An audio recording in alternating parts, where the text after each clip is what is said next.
இந்த எபிசோடில் நாம் இயக்குனர் விஜய் ரங்கநாதன் இயக்கத்தில் வெளிவந்திருக்கிற பட்டர்ஃப்ளை படத்தை தான் பார்க்க போகிறோம். இந்த படத்தோட கதையை பற்றி பார்த்தோம்னா, திருமணமாகி சில மாதங்களிலேயே கணவரை இழந்த நிவேதிதா சதீஷ் அதிர்ச்சியாலும் குற்ற உணர்ச்சியாலும் மனதளவில் பாதிக்கப்படுறாங்க.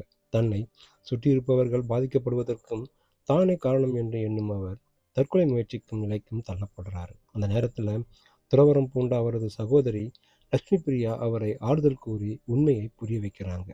அப்போது தனது திருமண வாழ்க்கை மற்றும் முதல் காதல் குறித்து பேசும் நிவேதிதா தன் கணவரை தானே கொன்றதாக கூறி அதிர்ச்சியை ஏற்படுத்துகிறாங்க.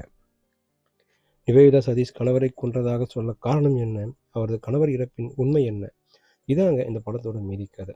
படத்தில் நாயகியாக நடித்திருக்கும் நிவேதிதா சதீஷ் பலமான கதாபாத்திரத்திலும் இருந்தும் தனது நடிப்பில் எதிர்பார்த்த அளவிற்கு தாக்கத்தை ஏற்படுத்த முடியலன்னு சொல்லலாம்.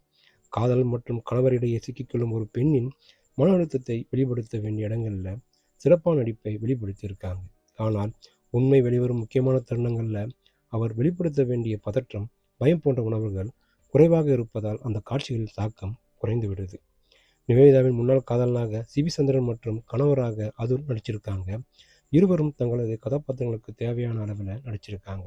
குறிப்பாக அதுல் அதிகமாக நடிக்கக்கூடிய வாய்ப்பை சரியாக பயன்படுத்தவில்லைன்னு தோணுது. சிறிய கதாபாத்திரமாக இருந்தாலும் தனது அனுபவம் வாய்ந்த நடிப்பால் நாசர் படத்தில் கவனம் ஈர்க்கிறார். துறவரம் போன்ற சகோதரியாக லட்சுமி பிரியா சந்திரமௌலி அமைதியான நடிப்பால் கதைக்கு தேவையான சமநிலையை தர்றாங்க. வைசாக் சோமநாத் இசையில் பாடல்கள் பெரிதாக நினைவில் நிற்கல, பின்னணி இசை காட்சிகளுக்கு ஏற்றவாறு அமைஞ்சிருக்கு. ஒளிப்பதிவாளர் வேதாராமன் சங்கரன் கதையில் இடம்பெறும் சிறு சிறு சம்பவங்களுக்கும் முக்கியத்துவம் கொடுத்து காட்சிகளை அமைத்திருக்கிறான்னு சொல்லலாம்.